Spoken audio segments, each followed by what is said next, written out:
স্থানীয় সংবাদ।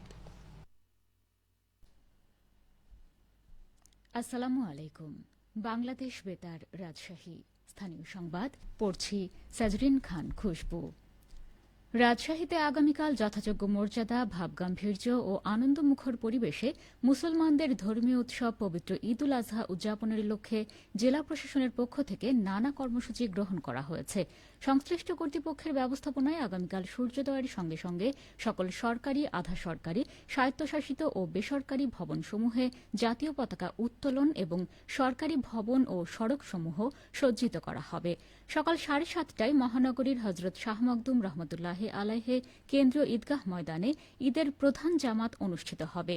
তবে প্রতিকূল আবহাওয়ার কারণে কেন্দ্রীয় ঈদগাহে ঈদের প্রধান জামাত অনুষ্ঠান সম্ভব না হলে সকাল 8টায় হজরত শাহ মখদুম রহমতুল্লাহ আলাইহে দরগা জামে মসজিদে অনুষ্ঠিত হবে। এছাড়া নগরীর অন্যান্য ঈদগাহে সংশ্লিষ্ট ব্যবস্থাপনা কর্তৃপক্ষের নির্ধারিত সময়ে ঈদের জামাত অনুষ্ঠিত হবে। পবিত্র ঈদ উল আজহা উপলক্ষে ওই দিন সুবিধামতো সময়ে হাসপাতাল, কারাগার, এতিমখানা, শিশু কেন্দ্র, শিশু পরিবার, শিশুপল্লী, শিশু সদন, ছোটমণি নিবাস, শিশু বিকাশ কেন্দ্র, সেফ হোম এবং অনুরূপ প্রতিষ্ঠানসমূহে সংশ্লিষ্ট কর্তৃপক্ষ উন্নত মানের খাবার পরিবেশন করবে। পরিচ্ছন্নতা কর্মীদের যেন দ্রুততম সময়ে বর্জ্যসমূহ অপসারণ করতে পারে, সেজন্য কোরবানির বর্জ্য যেখানে সেখানে না ফেলে নির্দিষ্ট জায়গায় ফেলতে জেলা প্রশাসকের পক্ষ থেকে অনুরোধ জানানো হয়েছে। নাটোরে 820টি ঈদগাহ ময়দানে ঈদ নামাজের প্রস্তুতি চলছে। একই সাথে 2.5 লক্ষাধিক পশু কোরবানির প্রস্তুতিও চলছে। ঈদ উল আজহা উদযাপন নিয়ে এখন শুনুন আমাদের নাটোর জেলা সংবাদদাতার একটি প্রতিবেদন।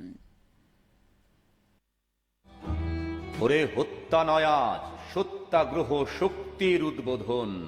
দুর্বল ভীরু চুপ রহ, ও খামোখা ক্ষুব্ধ মন। ঈদের নামাজ এবং পশু কুরবানির প্রস্তুতির মাধ্যমে নাটোরে ঈদ উল আজহা উদযাপন কার্যক্রম এগিয়ে চলেছে।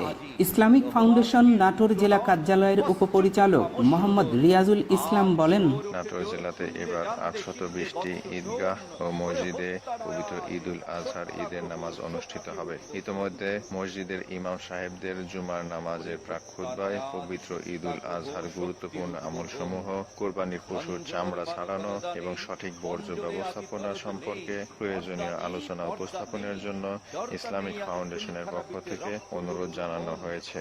নাটোর কেন্দ্রীয় জামে মসজিদের খতিব মুফতি মাসুদুর রহমান ঈদের তাৎপর্য সম্পর্কে বললেন, আসন্ন কুরবানির ঈদ আত্মত্যাগের মাধ্যমে মহান স্রষ্টার সান্নিধ্য অর্জনকে কুরবানি বলা হয়। মানব জাতির সুরলগ্ন থেকে হযরত আদম আলাইহিস সালাম, হযরত ইব্রাহিম আলাইহিস সালাম এবং বিশ্বনবী হযরত মুহাম্মদুর রাসূলুল্লাহ সাল্লাল্লাহু আলাইহি সাল্লাম সহ সমস্ত আম্বিয়া আলাইহিস সালাম নিজ জাতিকে এই আত্মবিসর্জনের শিক্ষা দিয়েছেন। তাই আসুন আমরা পশু কুরবানির সাথে সাথে নিজ প্রবৃত্তিকে বিসর্জন দিয়ে সমাজের ধর্ম, বর্ণ, ধনী, গরিব ভেদাভেদ ভুলে গিয়ে শান্তিপূর্ণ ও সাম্প্রদায়িক সম্প্রীতিপূর্ণ বৈষম্যহীন একটি সমাজ ও দেশ গঠনে অঙ্গীকারবদ্ধ হয়। ঈদের নামাজে অংশগ্রহণের মাধ্যমে মুসল্লিবৃন্দ মহান আল্লাহর সন্তুষ্টি অর্জন করবেন এবং কুরবানির মাধ্যমে আত্মশুদ্ধি অর্জন করবেন। নিয়োজিত হবেন দেশ ও মানুষের কল্যাণে। ফরাজি আহমদ রফিক বাবন, নাটোর জেলার সংবাদদাতা, বাংলাদেশ বেতার, রাজশাহী। কোরবানি কর শ্রেষ্ঠ পুত্র ধন। সিরাজগঞ্জে যমুনা নদীর পানি বাড়ছেই, নিম্নাঞ্চলে ছড়িয়ে পড়ছে বন্যা আতঙ্ক, ফসলহানির আশঙ্কায় রয়েছেন কৃষকেরা। গত 24 ঘণ্টায় 37 সেন্টিমিটার বৃদ্ধি পেয়ে আজ সকালে সিরাজগঞ্জ শহররক্ষা বাঁধ পয়েন্টে যমুনার পানি বিপদসীমার 63 সেন্টিমিটার নিচ দিয়ে প্রবাহিত হচ্ছে। পানি বৃদ্ধি অব্যাহত রয়েছে গাজীপুরের মেঘাইঘাটে পয়েন্টেও।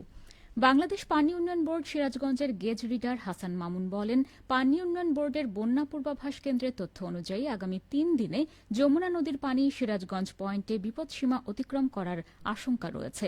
এদিকে পানি বৃদ্ধি অব্যাহত থাকায় বন্যা আতঙ্কে রয়েছে নদী তীরবর্তী নিম্নাঞ্চল ও চরাঞ্চলের মানুষেরা। এ সকল এলাকার ফসলি জমির আখ, পাট, তিল, শাকসবজি সহ উঠতি ফসল নষ্টের আশঙ্কা করছেন কৃষকেরা। রাজশাহী বিভাগে আজ থেকে আম মন হিসাবে কেনাবেচা করা যাবে না, কেজি দরে আম কেনাবেচা করতে হবে। গতকাল নওগাঁ, রাজশাহী, নাটোর ও চাঁপাইনবাবগঞ্জের আম সংশ্লিষ্ট ব্যক্তিদের নিয়ে বিভাগীয় কমিশনারের কার্যালয়ে এক সভায় এই সিদ্ধান্ত নেওয়া হয়েছে।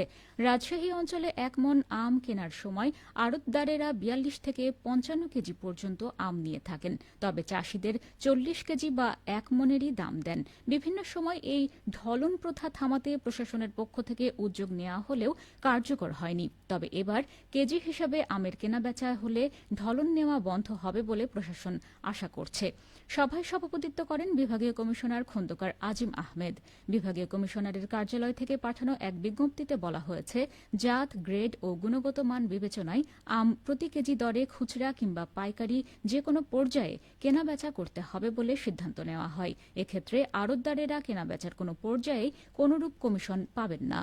সভায় আরও সিদ্ধান্ত হয়, সারা দেশে একই ধরনের সিদ্ধান্ত নেওয়ার জন্য কৃষি মন্ত্রণালয়কে চিঠি দেওয়া হবে। এই সিদ্ধান্ত আজ থেকে রাজশাহী বিভাগের সব জায়গায় একযোগে বাস্তবায়িত হবে। সবশেষে আবহাওয়া। আজ দুপুর 2টায় রাজশাহীতে তাপমাত্রা ছিল 35 ডিগ্রি সেলসিয়াস। এ সময় বাতাসে আপেক্ষিক আর্দ্রতার পরিমাণ ছিল 58%। রাজশাহী ও পার্শ্ববর্তী এলাকায় আজ সূর্যাস্ত সন্ধে 6:52। সংবাদ শেষ হল। আমাদের পরবর্তী সংবাদ বিকেল 4:05।